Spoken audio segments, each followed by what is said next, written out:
Hello, everyone. It's good to be here at the Moving Digits online seminar. Thank you for your interest. I'm going to talk about the work that my colleagues and myself have done during the Moving Digits project, so last year, 2019 and 2020, which is well documented on this project website. In summary, we have explored several creative ways to make visible what usually is invisible for an audience. For example, what the performer perceives and feels as they're dancing, and what the choreographic ideas look like behind the scenes. I believe my colleagues from Düsseldorf will talk about motion capture in detail and introduce you to the system we mainly worked with, Capture Live. So in this talk, I will focus on two choreographers and their work for Moving Digits. The first one is Oti Valanto. Her project was called Emotional Landscapes. In her project description, the choreographer wrote, "Humans navigate spaces through mapping. These maps are constructed in our brain to direct and identify spatiality. Maps, like landscapes, are built in the cognitive, kinetic, and sensorial memory of the brain, unconsciously. They contain not only physical characteristics of the spaces, but also emotional and imaginative factors, which makes the brain understand spaces. And these imaginative maps are often very different from the actual physical space, because the imaginative maps are formed through multisensorial experience, and the perception happens always through the body that moves in space."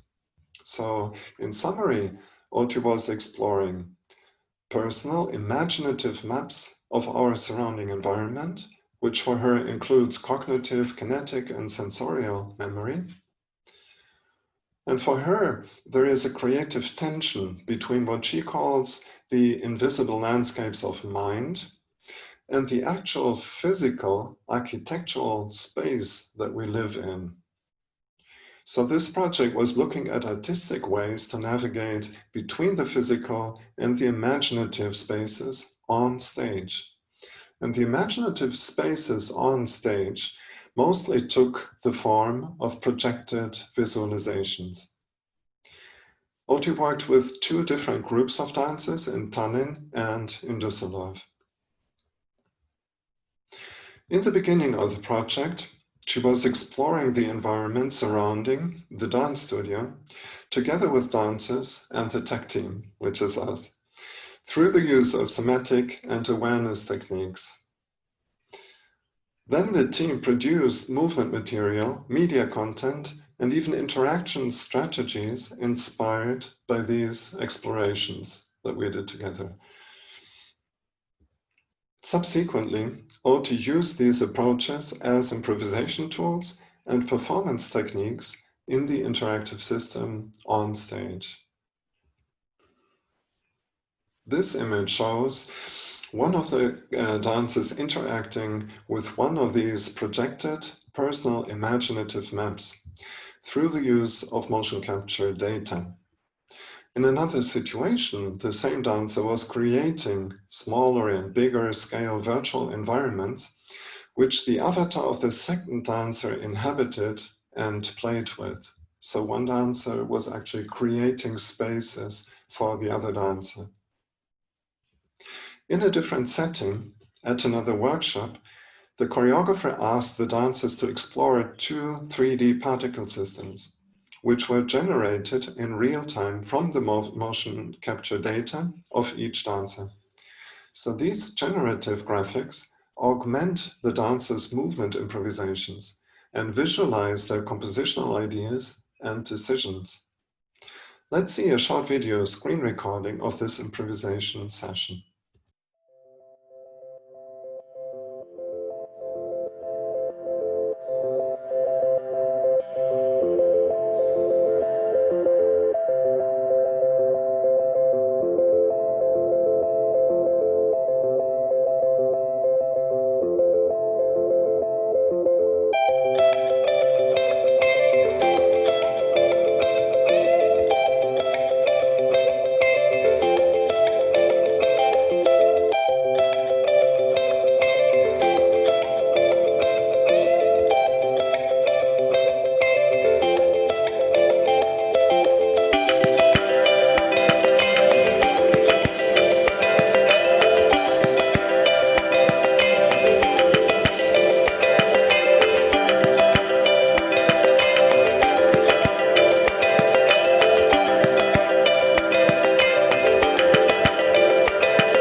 Here is a diagram of the visualization pipeline.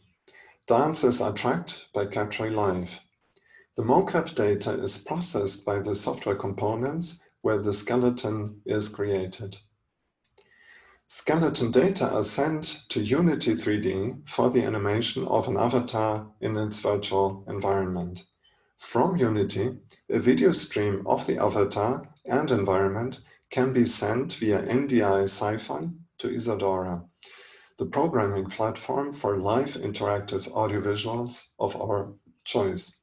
Alternatively, OSC data can be sent to Isadora with the positional data of the skeleton. So the 3D graphics, the 3D particle systems that we just saw, were generated from the positional data of the skeleton. The advantage of working with the intuitive graphical user interface in the Isadora software is that the media artist can prototype interactive audiovisuals very, very quickly. This allows the choreographer to partake in the exploration and the development through feedback and indications during the rehearsal time. The second choreographer I want to talk about is Silvia Reimer. Her project was called The Beautiful Glitch. As the title suggests, Silvia decided to specifically explore glitches, errors, and failure working with the Capture Live mocap system. The key project ideas were these: to reconstruct a body image, to reappreciate and to beautify the moving body through the unexpected glitch, sort of the creation of a glitch aesthetics. To create a third body, neither human nor technological. To enhance and expose lived dance experience, to augment interior realities and inner body textures. And Silvia also worked with two different groups of dancers in Tallinn and in Düsseldorf. So throughout the past years, Silvia has developed the Body Logic Method, BLM, which can be best described as a choreographic system consisting of improvisational techniques and compositional principles for contemporary dance. Silvia employed some of these BLM techniques to explore glitches, errors, and failures systematically in the rehearsals. As we were working with Silvia Reimer during the artistic residency in Tallinn, we carefully examined and creatively explored the types of errors that commonly occur in markerless motion capture systems such as Capture Live. We developed the following list or typology with 7 categories of errors. So the light conditions, color and contrast, the location of performers in the capture area, the characteristics of the performer's movement, the speed with which movement is performed, occlusion of body parts, and the interaction between the performers. So the image on this slide, for example, shows a strange composite body formed by an avatar that is tracked well, and another avatar that was not tracked so well, and consequently glitched in an artistically interesting way. So Silvia created a film from rehearsal video recordings of glitch visuals and presented the film as the second part of her public presentation to the artistic residency, So I'm going to show you a video with some of the excerpts of this film.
The visualization pipeline or workflow is the same as the one that you've seen before when I talked about the workflow of Oti Valanto's project. Let's dive deeper into the last two elements of this graphic. As mentioned above, mocap data in the form of skeleton data are sent to Unity 3D for the animation of an avatar in its virtual environment. In Unity 3D, camera angles and moves can be altered to create unusual and interesting perspectives, or avatars can be multiplied and combined into composite bodies, just to mention a few possibilities that we have explored in line with the choreographer's artistic glitch ideas. If we consider the visualization work in Unity a first part of the media design process, we can think of the programming in Isadora as a second phase, or as we call it, the re-visualization process. So here are some examples. The larger image to the left shows the experimentation with avatar visualization in the Unity 3D environment. To the right, we see further visual treatment of the video streamed images in Isadora. Here, we apply masking techniques and edge detection to develop Sylvia's ideas of enhancing and exposing lived dance experience and augmenting interior realities and inner body textures.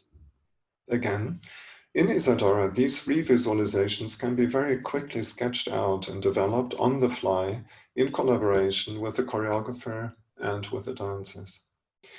So I've been working with Isadora for 15 years now, and I've witnessed the evolution of the software to a platform, and I've partaken in the active community. Today, Isadora is a versatile and powerful platform that can be used on different skill and experience levels, from coding to just operating patches. You can get plenty of information about use cases of Isadora on the Troika-Tronics website. So besides downloading versions of Isadora for Mac and Windows operating systems, you can install and explore many plugins which Isadora users have programmed and made available for the entire community.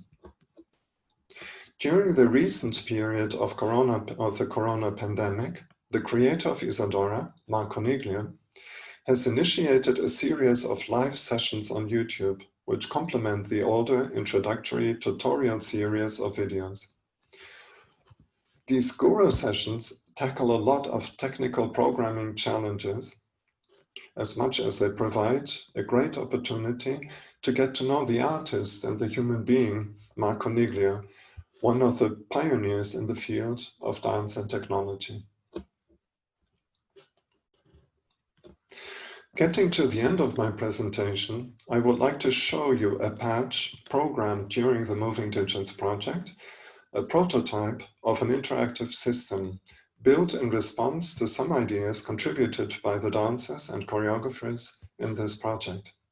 I've prepared a short video so you can get an idea what working with the Isadora environment looks like.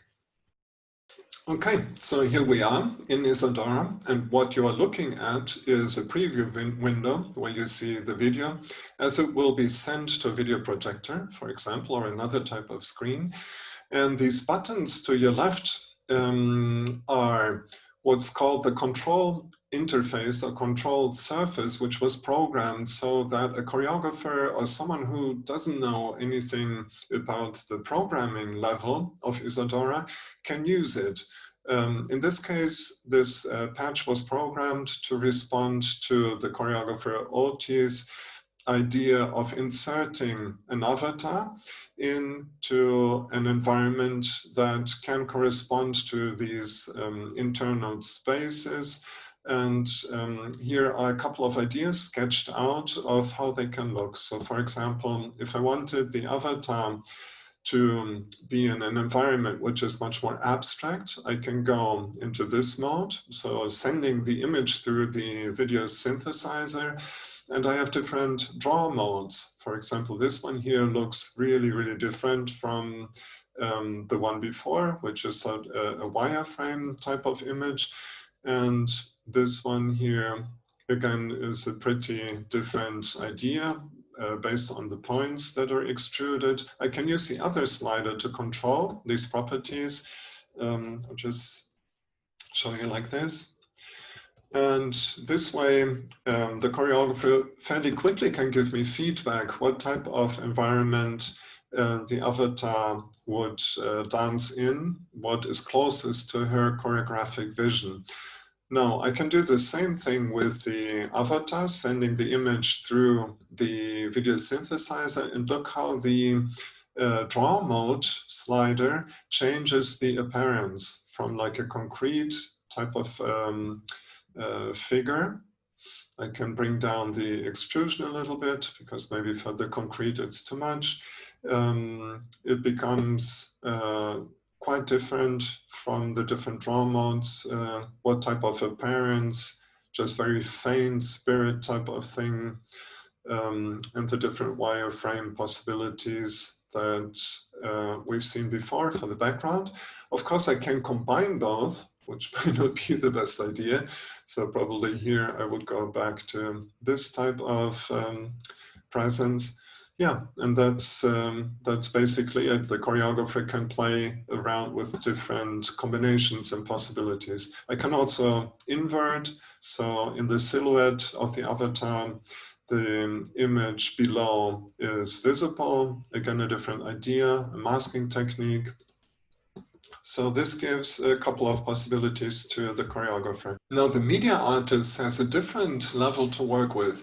This actually is the default view. If you open Isadora and work with Isadora, it's the programming interface. And all of these modules here represent graphically a block of code which creates a certain function. For example, here the movie player reproduces the avatar video, the picture player reproduces the image that we've been seeing sent through the video synthesizer, which is this bigger module. The luminance key allows us to do the masking work, and the projector is basically sending it to a screen. There are a lot of different parameters that you can manipulate. And thanks to these parameters in this graphical user interface, you don't have to write code as you're rehearsing. You can very, very quickly prototype and do changes. So on the control level, the choreographer explores the ideas, gives you feedback and so on. And then in rehearsal, you can change it. To wrap up or to finish, you can also go a level deeper. You can go into the code level of a plugin, for example. This video synthesizer plugin has the code available on GitHub, which you would open in Xcode, for example, and then study what the parameters actually do, change code if you needed it to, or even write your own actors, as they're called, modules for Isadora, to bring certain functionalities to the platform which didn't exist before. So Isadora is so powerful because there are so many possibilities to use it, so many contexts. I personally find the rapid prototyping in the rehearsal and then the performance, the control interface for the technician or the operator in the performance to be very, very practical, and that's why I've been using it for such a long time. That's it. Thank you. So that's it, and I'm looking forward to your feedback and questions. Thank you very much for your interest, and see you soon.